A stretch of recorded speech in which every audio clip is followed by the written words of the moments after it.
Hello and welcome to the Flix Forum podcast, where each episode we go back and we look at a Netflix original film in the order of release. Today is a special bonus episode. We're in the middle of Podmas and I've got another bonus episode. If my voice breaks up at various stages throughout, I apologise. It's been a big month of December, but we've got a film from 2023.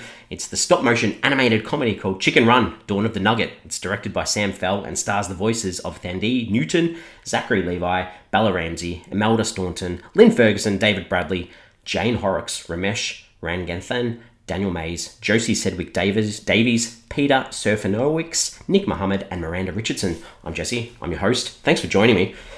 Another Netflix original film coming out in December, looking towards award season. Let's work out if this is going to hit. There's a couple more of the next few weeks that are going to be coming out in preparation for the award season in a couple of months' time. But this one, if you're keen on checking the sequel to Chicken Run out, give us a pause and come back a little bit later on, because I'm going to spoil it as I discuss this film.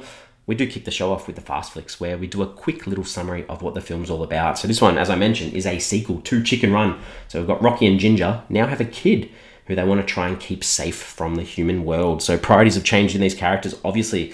Let's have a chat about how we got a sequel to Chicken Run. How did this end up on Netflix as a Netflix original film? So we go back to the year 2000 when the original Chicken Run was released and completed.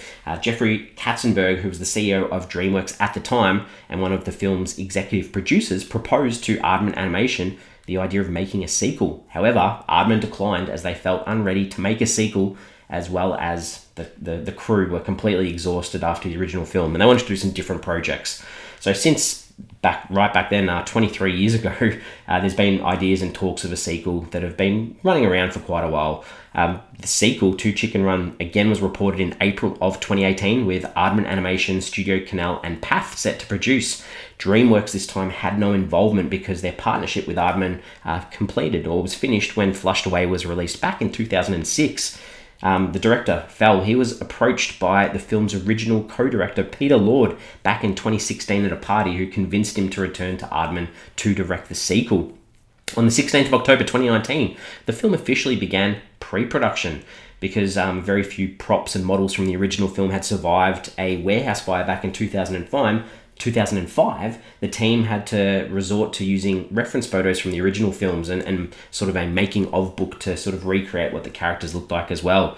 Aardman did say that Mel Gibson was not asked to return as Rocky, and we go to June of 2020, where the director Fell released some more details about the sequel. In July of 2020, Julia Sawala, who was the voice of Ginger in the first film, revealed that we're going to recast her role, saying her voice now sounded too old, and she commented, "I've officially been plucked, stuffed and roasted." The decision was met with widespread criticism, with some finding the decision a little bit ageist as well.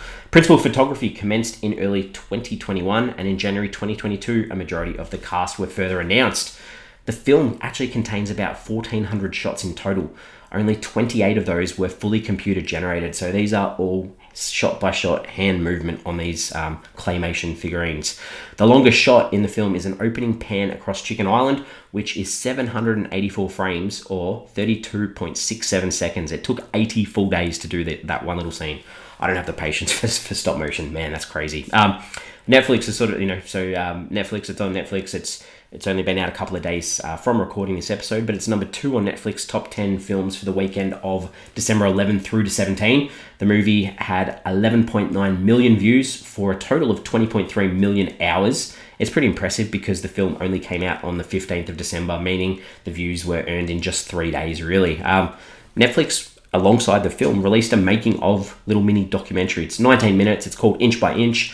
It's really good. I watched it after I watched the film. It's a little behind the scenes that covers the new things they had to do for the sequel, like making the chicken smile. They never did that in the first film, like a bigger script. The first film, the chickens were all confined to one little space, and in this film, they're sort of in the human world, and then the issues with creating scale based on human life sizes as well.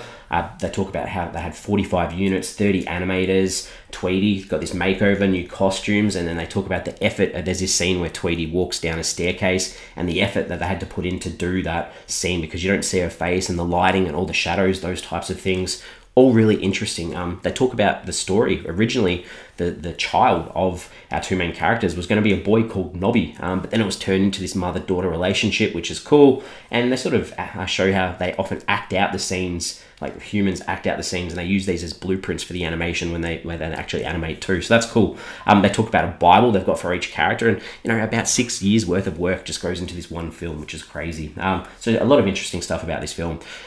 This was released on the 14th of October 2023. It had its premiere at the BFI London Film Festival. Had a limited theatrical run from the 8th of December 2023 before hitting Netflix on the 15th of December 2023. So far, it's had 2 nominations in the award season.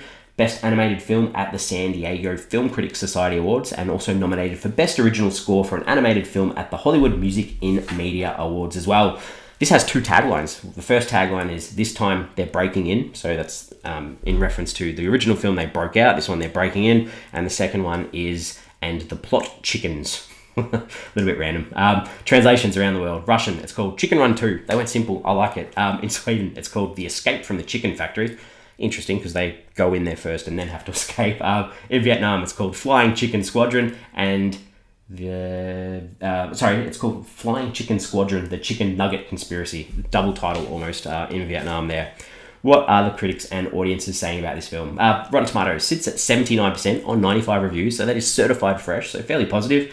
Audience, a little bit, well, it's pretty much the same, 79% on 250 reviews. IMDb sits at a 6.5 out of 10 on 6,000 ratings, so not many ratings there yet. Letterboxd's got nearly 35,000 ratings, sits at a 3.2 out of 5. It's been logged by 41,000 people. And finally, Metacritic on that traffic light system sits at a 63 out of 100 on 30 critic reviews, and it's also green for the audience, 6.3 out of 10 on 18 reviews. What are my early thoughts for this film? It's not as funny as it should be, I think, but visually it's beautiful. It's never boring because you do want to see what these chickens and friends get up to, so still a good film to watch. All right, the characters. Rocky, we know Rocky from the original film, obviously being recast, so it sort of feels like a different character almost. He's settling into being a dad, but he does reminisce about his Daredevil previous sort of life. And, he's committed to being a dad too, as is Ginger, committed to being a mum, a lot more laid back than the first film, happy to go with the status quo, has had her adventure and doesn't really want to do that anymore because she wants to look after her daughter too, but does realise that her daughter wants to explore the world as well. And their daughter is Molly, so she's the child of Rocky and Ginger. She's this wandering sort of soul who wants to know what life would be like outside this chicken island, which is completely understandable. Sort of takes traits from both her parents and does manage to get herself into trouble, and along the way makes a friend called Frizzle. And Frizzle, they have that similarity. She wants to wander and adventure too, and they get along quite well and look out for each other in such a short moment of meeting too. The other chickens I'm not really going to talk about. They're the same characters from the first film. Reginald Smith's this man with the money in this film who wants to buy all the chicken produce from our return villain, Miss Tweedy. And she obviously wants to get revenge and make money. And she's married. She's got a new husband called Dr. Fry. And she's pretty much married him because he knows the science and how to do the chicken stuff, and he's got money. So he helps out there. The director, Sam Fell, he's obviously done a lot of work in animation. So he's directed other films like Flushed Away, The Tale of Despereaux, Paranorman. So knows what he's doing in that stop motion world as well. All right, what are some scenes I liked? I liked Rocky reading stories to the egg as a dad, and that introduction of the whole chicken island through this bouncing egg to show us that whole community that they had. It sort of looked a bit like Hobbitville almost. It was really beautiful to look at. I like there's this scene where there's chickens on this truck, and they're in a bucket and they're doing these thumbs up. That was funny.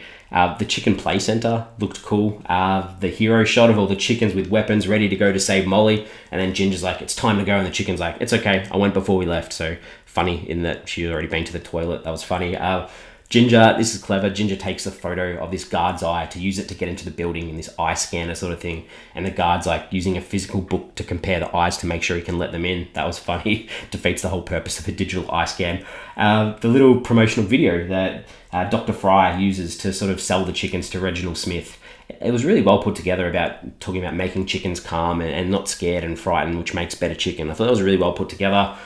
Nick and Fetch, the rats, they always get emotional anytime they talk about Molly being Molly's uncle. I thought that was funny. And Reginald with his box at the end. It looks like a ring, and Mrs. Tweedy's like, oh, he's going to propose to me. And she's getting excited, and he's just like showing her some new sauce that he's got. That was funny too. Things I didn't like. The Chicken Factory being like this super villain headquarters. It was a bit over the top, and the jokes around it didn't land. So that was a bit sad because there was so much effort put into that animation with that. The whole popcorn silo thing, I don't know, just wasn't a big fan.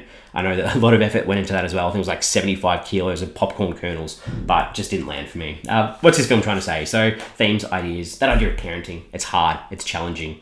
Trying to find the boundaries between letting your kids explore or suffocating them almost, and kids also understanding that they need to listen to what they're told at times too. That idea of exploration, seeing the world, adventuring, it highlights, I guess, what happens to animals for humans to be able to eat them, so sort of discouraging eating meat. The underdog stories in here again, that, unlikely heroes, teamwork, resilience, courage, that all works together, and finally that mother-daughter relationship, which is really nice too.